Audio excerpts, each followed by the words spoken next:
Good morning, good afternoon, and good night, and welcome to the Amateur Otaku Podcast and live stream.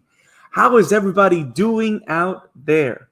I am Brandon Alvarado, the Scarlet Fan here, and I am so excited to be back here live on YouTube, on Periscope, and Facebook to talk anime with all of you guys. And of course, I can't do this alone.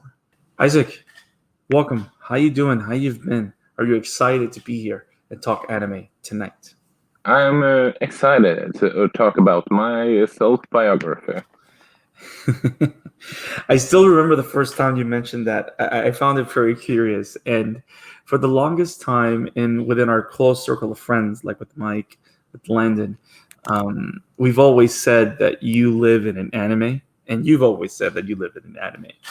And to think that your life is anything like Saiki K's life, which is our topic of discussion today, it's kind of crazy. I wouldn't say that my life is that crazy, but yeah, it's insane and nonetheless. Well, I would say sans the psychic powers. Yeah. Unless you have psychic powers that I don't know about. Oh, I have some. You just don't know about them. Wow, that's pretty fantastic. So, how about we talk to our listeners about how they can find us, guys? You can find us. Thank you for coming in to the Amateur Otaku Podcast. Thank you for joining us on YouTube. I apologize for the technical difficulties we had in the beginning, but you can find us on YouTube. You can find us on Periscope, on Twitter, on Facebook. Like our channel, share with your friends. Those that watch anime and enjoy anime with you guys, share the link. Have them subscribe to our channel so you guys don't miss any videos, you guys don't miss any live stream. And of course, click on that bell for notifications so that every time we put a brand new video, YouTube lets you know that there's a brand new episode of the Amateur Otaku Podcast. Last week, we had a fantastic discussion on the Bleach live action adaptation, which is fantastic, and it was one of the best episodes that we've had. I also went ahead and we put up one of our older episodes from season 1 at Doc Isaac's request, which is a great episode on Trigun, which is one of the best animes of the late 90s by Madhouse, which is one of our favorite studios. And we are not sponsored about it. I promise you, we are not sponsored by them. We're not sponsored, and I think Isaac says that because I think it was till halfway towards the end of season 1 we found out that almost everything we did was Madhouse. So I think that's why Isaac is saying that we are not sponsored by Madhouse, but they just make so many unique and fantastic anime that we just want to make sure that people know about them. So check out our new episode on Trigun is finally live on YouTube. Every Friday, the episode that we record as a live stream goes live on our podcast channel on Anchor, and it goes live on YouTube. And on Sundays, we always post a legacy episode, which is an old archive episode from our podcast library, goes up on YouTube. So thank you for your support. Thank you for joining us on our channel and in our adventure as we talk anime for people that have never seen anime before and enjoy anime with those that love it just like us. So, Isaac, are you ready to talk about this anime? I'm always ready. So I'm going to read the synopsis. I'm going to read the synopsis for the anime that we're going to cover. Which you already did. Not for the live audience. I read it for you. No, you read it. You read it before. No, I read it for you, but not for the live stream, Isaac. Yeah. Read it again. So the madness of the show is already going into the live stream. Is that what you're trying to tell me, Isaac? Exactly. I think I know what happened. You had a premonition dream, and you thought that I said it on the live stream, but I only really said it to you. Isaac, you probably really have psychic powers. Yeah. Okay, as long as we understand that. Before I read the synopsis, guys, we want to talk anime with you guys. If there's any particular topic in the anime world that you want us to discuss, a particular show that you want us to discuss, or have a quick take about this episode or other episodes in the past, write on the comments. Let us know in the comments, and we'll treat it as a discussion topic at the end of the episode. Because at the end of the day, we do these episodes to talk anime with you guys and to introduce you to new anime. So if you've seen previous episodes and want to talk about them, leave us your comments, and we will talk about them at the end of the episode. So without further ado, Isaac, let's get on with the show, and let's talk about the disastrous life of Saiki. Here is a quick synopsis of this crazy show. If you thought that having god-level psychic powers would make teenage life easier, think again. In the disastrous life of Saiki, we follow Kusuro Saiki as he experiences life as a teenager in Japan in the only way an overpowered being can, with a ton of heart and hilarious insanity. Whether it's his needy parents or his plethora of interesting and unusual friends, Saiki's days are never dull, as he goes out of his way to avoid them, protect them, and hide the truth about his powers, one shenanigan after another. With constant fourth wall breaking, WTF moments galore, and quick moments with a kind-hearted psychic, The Disastrous Life of Saiki is one of the most unique and funny animes in Netflix's ever-expanding library. Isaac, you talked about this show to me a long time ago, and I finally had a chance to watch it. But I want to hear about this show from you first. I want to hear your thoughts about it now that I've seen it. And just like you talked about this show in the past to me in private, share with our audience, what is The Disastrous Life of Saiki? And why do you like this show so much? Outside that, I can relate to Saiki in terms of having an insane life. Well, I just love it when a series can go off the wall crazy and just and they know what they want to do, and they are not afraid for just being that one. Right. Sort of like, how should I put it? I'm not the biggest fan of Sin City, for example, but it's clear that they're clear about what they want to do and what they are trying to do, and they make it. They are excelling in what they want to do. Mm-hmm. And this is sort of the same thing here, although I laughing my nose off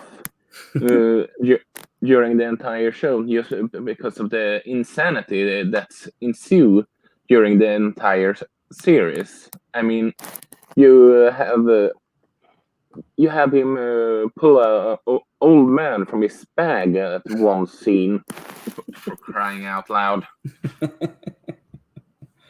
Yes.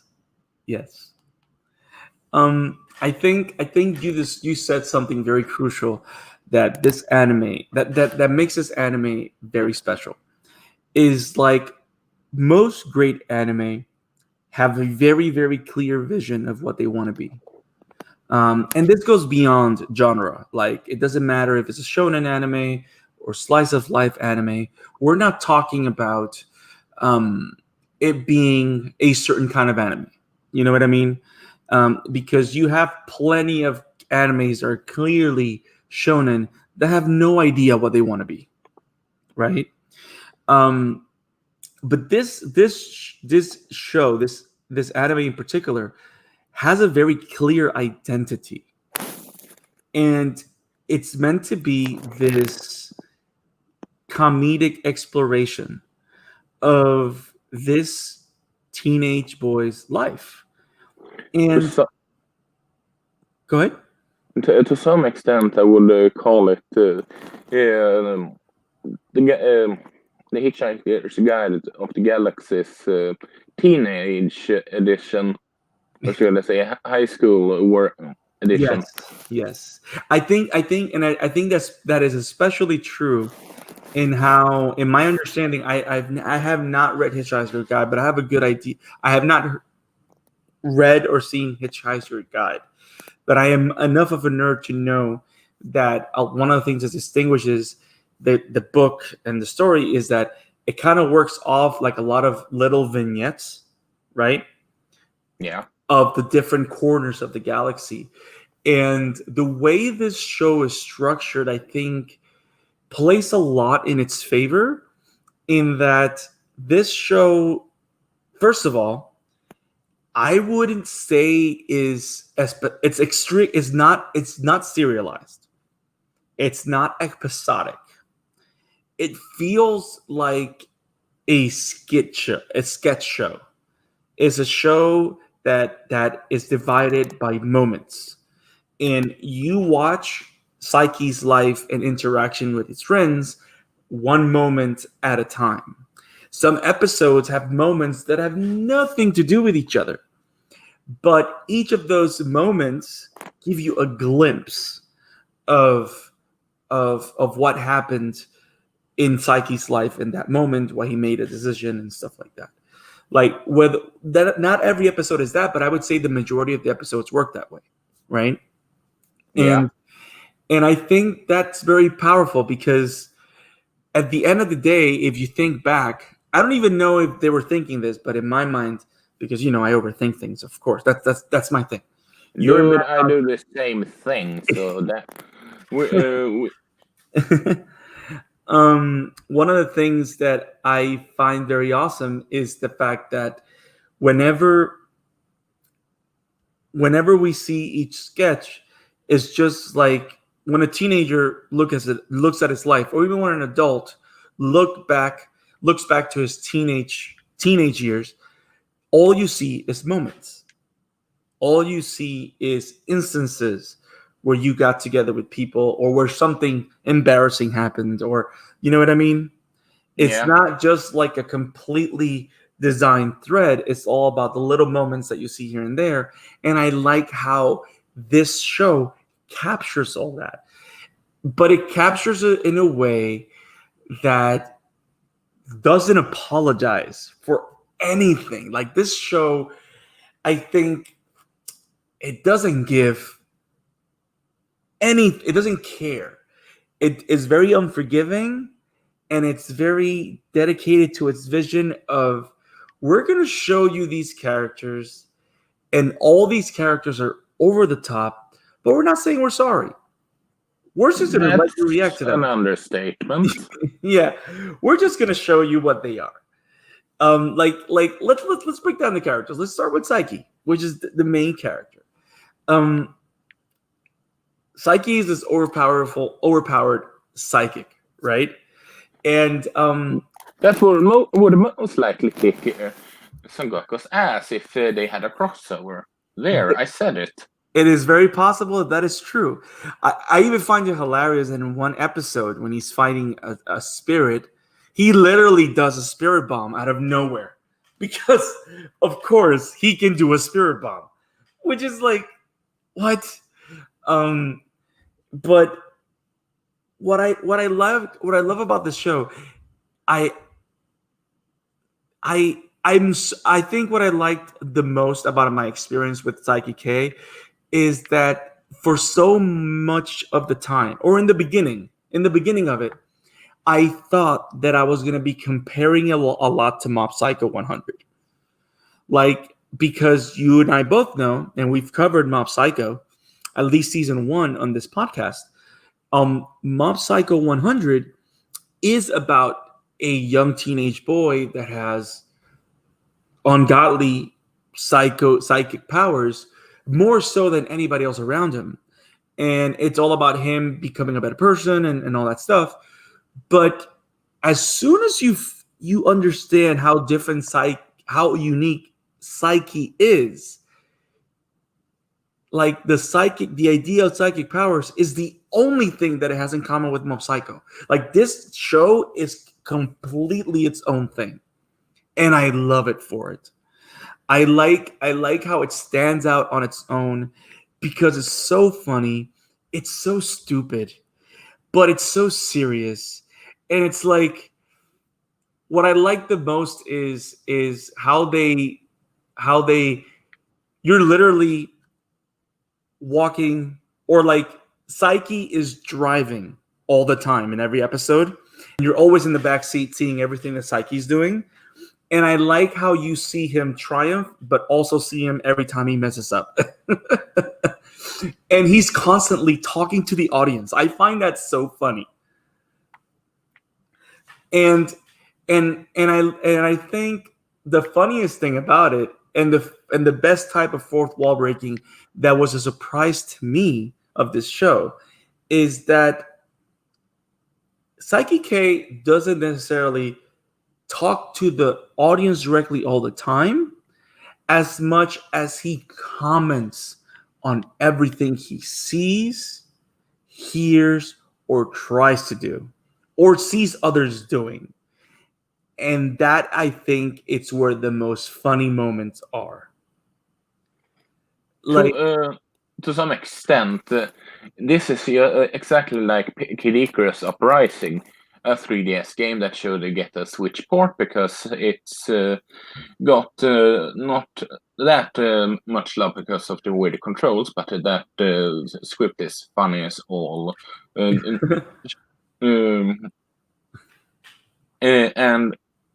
it instead of breaking the fourth wall, it has no fourth wall. interesting. I never thought about it that way. You mean like the way it includes the audience? The audience is just another character in the mix? Pretty much. You know what? That's actually, damn it, Isaac. That's brilliant. I think that is the best way, because I love how, like, to me, some of the funniest interactions is whenever a character, whether it's Kendo, the bonehead, which is the only person that he can read the mind of, whether it's Kaido with his ever-loving hero, whatever, whether it's Terumi or whatever the blue-haired girl is like whenever they do something and we go, what the? And Saiki literally reacts the same way. To me, those are like the best moments, because a lot of times we watch a show or we watch an anime that's stupid and crazy and we facepalm. But when we actually see the main character facepalm with us, because he's like in a different plane of existence because of all these powers, I find that so hilarious. And I find that it kind of draws you in. It draws you into the madness. And I think that's pretty special. Especially when you have a character like Saiki, that the big thing is, because of all these powers, he doesn't know what it is to be challenged. He doesn't know what it is to have a quiet day. He doesn't know what it is to be happy. He doesn't know, like he doesn't really have feelings or desires, because since everything is possible, nothing excites him. But at the same time, it is these crazy misadventures that he has with the people that he will not call his friends, no matter what, that actually keep him alive. And that's pretty cool. You know what I mean? Yeah. Those are the things that put a smile on my face. Like, he hates Kendo because he's the only one that he can't read his mind. But when he sees how kind Kendo can be, he kind of warms up. Like it's funny how the show wants to show Saiki as his ultra powered being, but because of all the characters that influence his life, he's literally a prisoner of high school, a prisoner of high school life, and it's crazy. It's actually pretty crazy. Pretty much, yeah. And I think, honestly, outside of the all power thing, so to speak, I argue that this series is actually pretty, dare I say, relatable. Yeah. Okay, because we all have those crazy, insane moments in high school, be it Mhm. for good or bad. I could sort of like do an entire list right now, but that's an episode for a different story or something. Yeah. And also there's always like I like how honest the show is in its comedy too. Because the show, in all its craziness and all its madness, the show doesn't assume that is going to be too smart for you. You know what I mean? Like the show will show you everything and doesn't expect you to think that it isn't preposterous. No, the show literally goes like, yeah, well, what I'm showing, like, I'm going to show you something that looks completely ridiculous. And don't worry, it is completely ridiculous. But because we're being honest about how ridiculous it is, that's why you're going to enjoy it. And it's like Saiki K, apart from being the character that invites the audience into his world, Saiki K also stands for the audience. You know what I mean? Because Yeah.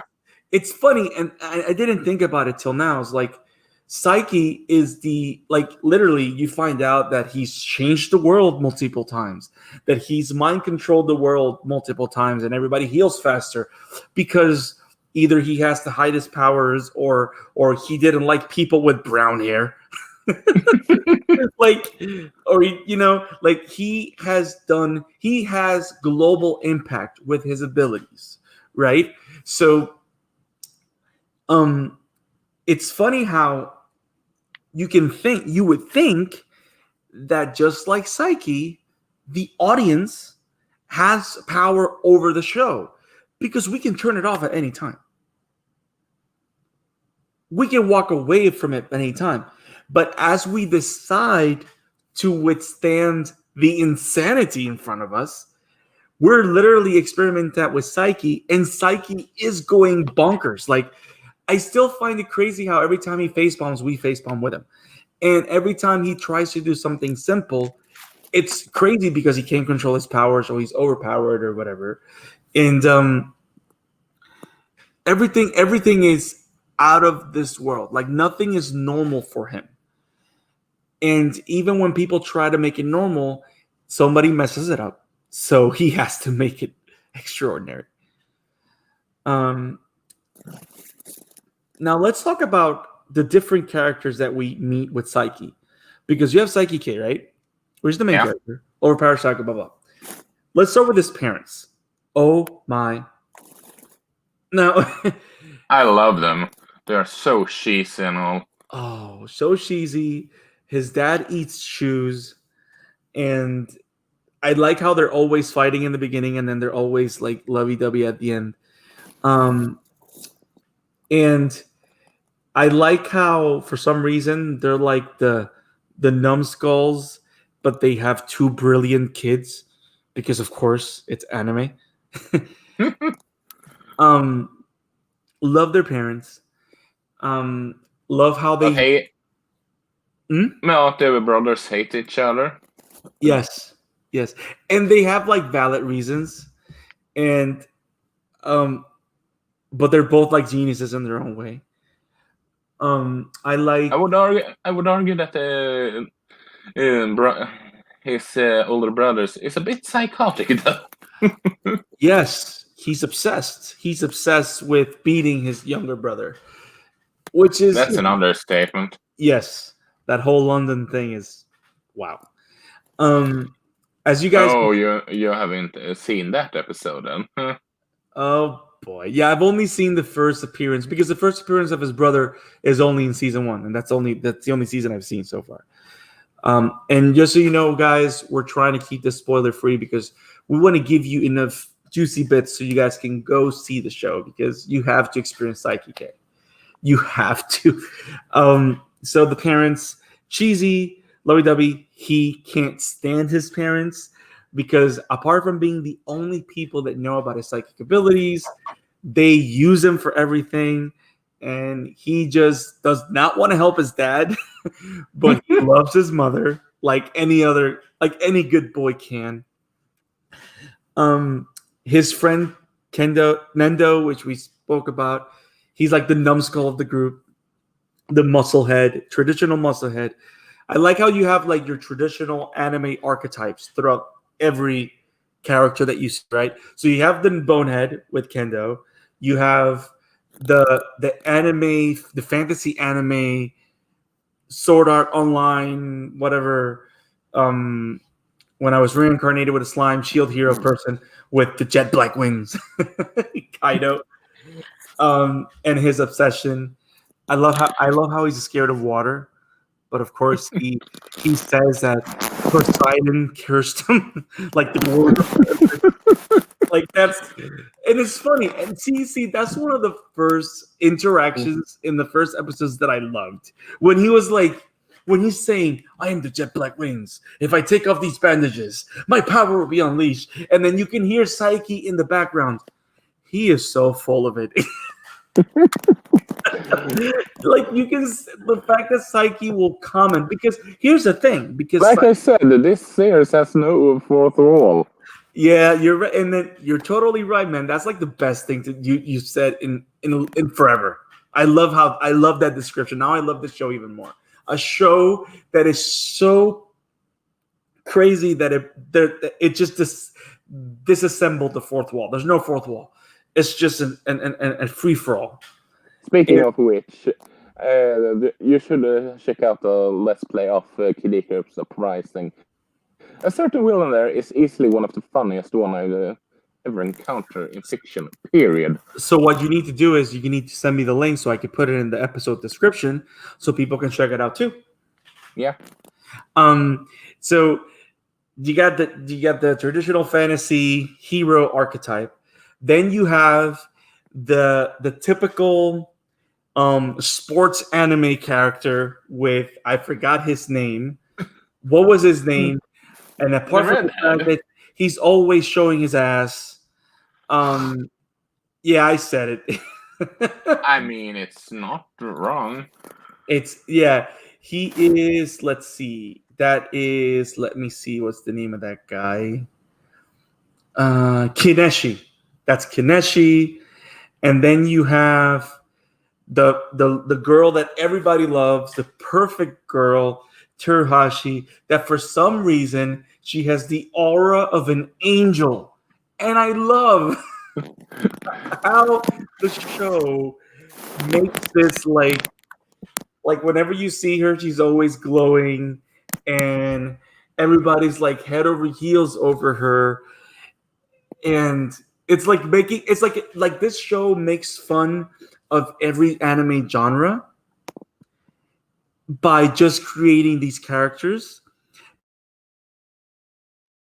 but even more by caring about any of them. Because he doesn't it's funny because it's like a commentary, right? Like he doesn't care about the anime trope that these characters are filling, but he cares about the well-being of the characters. Does that make sense? Yeah. And one of the things that I like the most about the character Saiki is that he's not presumptuous. You know what I mean? He's not prideful. He is one of the most sincerest characters in anime that I've seen in a long time. And I like how the show goes out of its way to show that what you see is what you get. Yes, he does have all these powers. Yes, he is like he can do whatever he wants, but he sincerely just wants to sit down quietly in peace and eat his coffee jelly. That's all he wants to do. Like one of the most beautiful moments into Saiki's character was when he's in the supermarket buying coffee jelly. His obsession with coffee at least left me with coffee before I stopped with it. Yeah. You were really obsessed with coffee before you changed the tea? Well, let me say that if I hadn't stopped with coffee, it probably would have killed me at some Oh boy. point. Oh boy. I could drink an entire package of coffee on a day. That is crazy. And no, I'm not joking. Now, have you ever tried coffee jelly? Nope. That looks like to be like a Japanese thing, right? I have no idea if it is. I've never heard of it. Now, I like how in an episode we spend 5 minutes trying to determine which package of jelly was the best. Like, he's looking at the weight of each, how much more is getting 1 pack than a 3-pack, and then he spends all his allowance on one. I don't know. It's special. It's very special. Let's keep going through characters. You have the bully, the high school bully that used to be like a delinquent. You have the perverted psychic medium, because you have to have a perverted psychic medium. I don't know. There's so much of the show that's so funny, and I don't know, man. I love how it doesn't take itself too seriously. It's a show that just exists in its own bubble, and you just have to let it take you for a ride. I mean, this series wouldn't work if it tried to take it serious. Mm-hmm. And I like how I just like how it's just there. And it's one of those shows you either get what they're saying or you don't.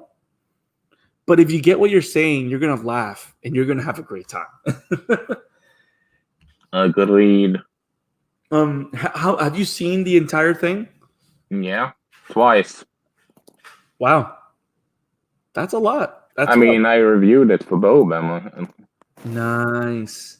We're going to share the link of Isaac's review on the episode description below. I don't know. I don't think there's much else that we can say about the show without spoiling it, because it's a show that you have to experience. You're either gonna like it or you don't, but it's funny, it's sincere, and it's a good time. And I think it's one of those shows that, because it's not necessarily serialized, you can watch any episode out of order and kind of get the joke or what they're trying to do with it, right? Yeah. Like, it has that certain charm and ability that you watch any episode is let the show take you for a ride. We took the ride with Saiki K, and we really enjoyed it. And by the way, I gotta say, Chibi Saiki is so cute. I have to say it. I'm sorry. And I have to say one more thing. So the episode, I think it's episode 20. There's one detail of, well, not episodes. I'm not going to go into details in episode, but one of the craziest things that I find particularly hilarious is whenever Saiki starts commenting about the writers. Like I said, no fourth wall. Yeah, like he goes like, this is not this kind of anime. Like, how can the writers do this? Why would the writers make this decision? Like, I don't know. It's crazy. It is crazy. But I think it's safe to say that Saiki K is one of the most sincere, funny, and insane anime you'll ever see. I think it's the craziest that I've seen. And to be fair, I have not seen Gintama, which I know Gintama is kind of the similar groove, right? Yeah, and you need to watch some more anime if you call this most insane you watched. Well, keep in mind, you're the mad doctor. I'm the amateur in this business. We're learning. I'm growing. I'm watching more stuff. If you guys have seen insane anime like this one, let us know which animes are those. We'll watch them. We'll talk about it. I'll watch them. I'll lose my hair. I don't know. Or maybe My father has heard me and brought me my revenge. My revenge. and that's Ninja Resurrection. So, Isaac, you're not gonna leave me alone until we watch that, are you? That and Puppet Princess. Oh boy, that is true. So I think with that said, I think it's safe to say, guys, we actually are going to be doing a lot more commentary tracks for different anime films. And Isaac is going to die in laughter because apparently I'm going to hate everything we're going to watch. But if you guys already heard our End of Evangelion commentary track, you'll know that when I don't like something, I will curse. You will love the end of Evangelion movie after you watch this one. Oh my goodness. Isaac, why do you live to torture me? Because I love it. Now I wonder if I'm Saiki K and you're just driving me nuts. Maybe, I mean, with the mellow attitude that Saiki always has, and he's trying to just get rid of people, I feel like that right now. Oh, man. But yes. Well, guys, that's the Amateur Otaku's take on Saiki K. It is a crazy, crazy, crazy ride. You have a all-powerful psychic changing the world, changing people's hair color, pulling old men out of backpacks, weird magicians, weird women with really strange faces. There's a lot of madness, but it's a fun time. Check it out. Let us know what you think in the comments below on our Twitter page. Let us know what you think about the Disastrous Life of Saiki K. I think that it's one of the best shows I've seen that Netflix has put on there. And we're going to keep covering a lot of Netflix stuff that's out there. Like we've covered Beastars. I think we talked about you told me recently, Isaac, of Kagaster. Yeah. And that's going to be another Netflix anime that we're going to be covering in a little bit. And Isaac, isn't it crazy how Netflix's anime archive continues to grow, but it continues to grow with original animes that they have exclusive licenses to? No, it's not crazy, and honestly, I actually like it because even though I would prefer everything to be on the same roof and all that, yes, you know, Mm-hmm. so you don't have to have 50 different streaming service, but I'm glad that at least someone is trying to. Yeah, you know what I mean. Yeah, you have at least. I think what you're trying to say. Correct me if I'm wrong, Isaac, but I think what you're trying to say is it's not just about it being under the same roof. Is about the fact that you have these anime properties under a roof that covers the entire world. Because I think that's the biggest challenge that us otakus have, is that a lot of times, depending on where you are in the world, is whether or not you even have access to a show. Yes, but unless you're in the US, which is arguably the easiest country to get access to an anime. Which I'm not gonna lie, it is 100% true. Like I can watch a show in like 3 different streamers, but in your case, Isaac, you're in Europe, you're in Scandinavia, right? Sweden, Yeah. right? It's you've told me about how hard, like sometimes we've tried to cover certain things that we can't cover because you don't have access to it, and the fact that a lot of these titles, we cover it through me ordering it from a science fiction Wakandan or other stuff. Right. You either have to purchase it at a higher cost than anybody else because somebody has to order it out of the country, right? Or we get lucky and you can watch it with me, region free or something, but it makes it a lot harder for you, right? And the good thing about Netflix's anime library so far that we've seen is that the same things that I have access to, you have access to. Like there's certain things I know that are exclusive to regions and from Netflix, right? But mostly anime, whatever anime is on Netflix is available everywhere. And I think it's because a lot of the anime that are on Netflix are only on Netflix, and Netflix not only just has distribution rights, but Netflix pays to have it developed for them. And I think that's fantastic. So, I mean, I'm actually really happy that, like, one of my favorite animes of this year, which is Beastars, it's all thanks that Netflix picked up the distribution rights for the rest of the world. So that's pretty cool. I hope we get season 2 on Netflix too. I think didn't they talk about the second season?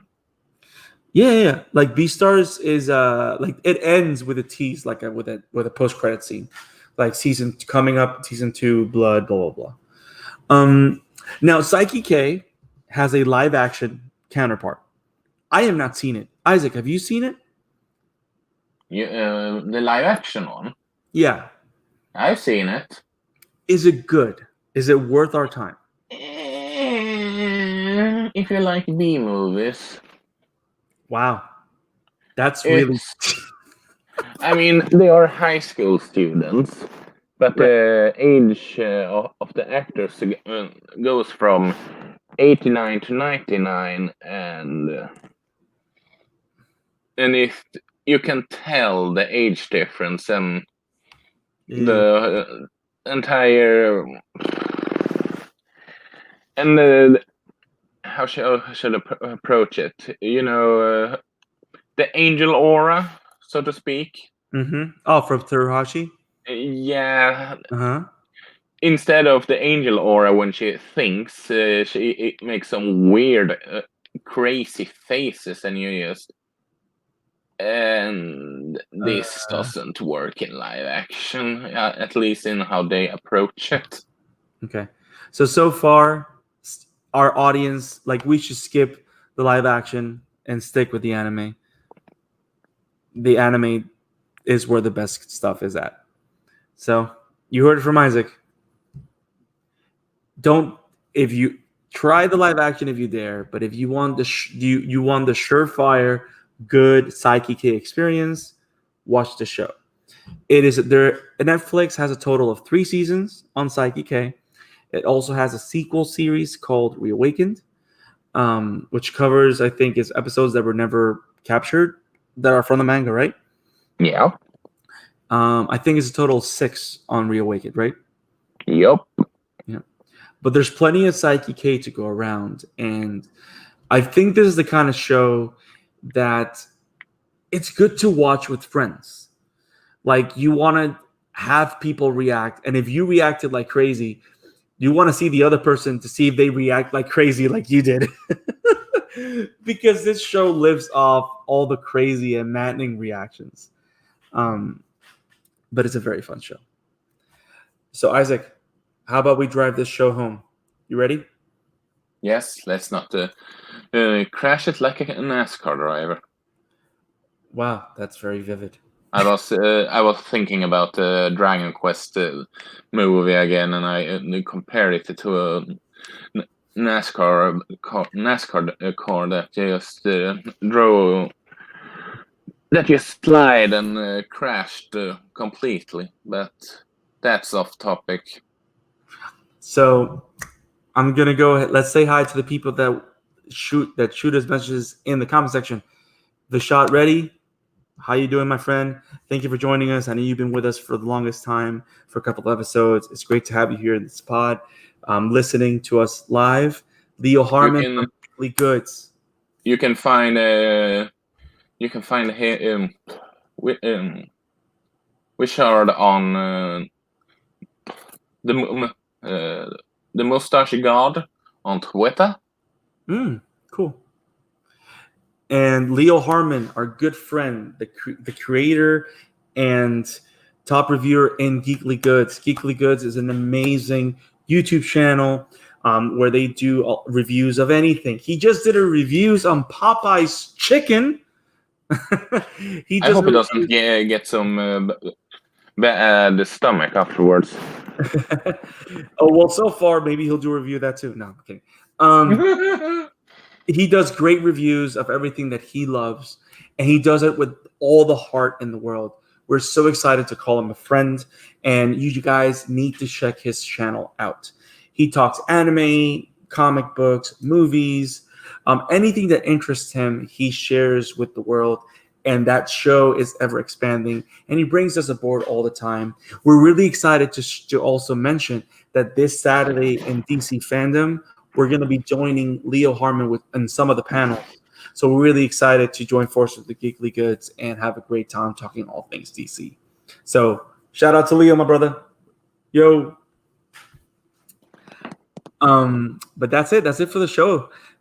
You guys heard our thoughts about the disastrous life of Saiki K, all the madness that ensues in there. We definitely want to hear your thoughts about it. Go see it. From the first episode, you'll be able to determine if this show is for you or it's not. But give it a chance. Each episode is only 24 minutes, and each episode feels very tightly packed with so much content because it's designed like 4 to 5 different sketches in each episode. You have to check Disastrous Life of Saiki K out. And after you check it out, let us know in the comments. Write to us in the comment on the video of the live stream or of the episode when it goes live, or write to us on our Twitter page at Amateur Otaku Pod. That is at Amateur Otaku Pod. You can also find us on Facebook at the Amateur Otaku.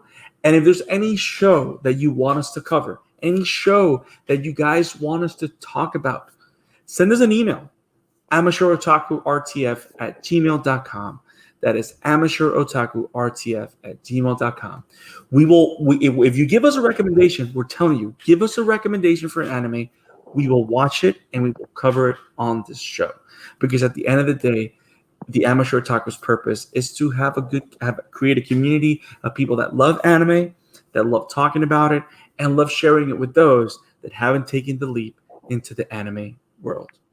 Isaac, where can people find you and your madness, Psychic Paris? They can find me at Emblemaniac on Twitter, and you can find my work at Woban.time. And you can find me at the Scarlet Fan 52, where I share my random thoughts, anything that I love about comics, whatever I'm reading, whatever I'm experiencing, whatever I'm playing, I share at the Scarlet Fan 52. I'm a huge Flash fan, so if you love fan, let's talk some Flash. If you love anime, let's talk some anime. Look me up there at the Scarlet Fan 52. Peace out, guys. Have it awesome, and we'll see you next week on our next live stream. Peace. Hej då.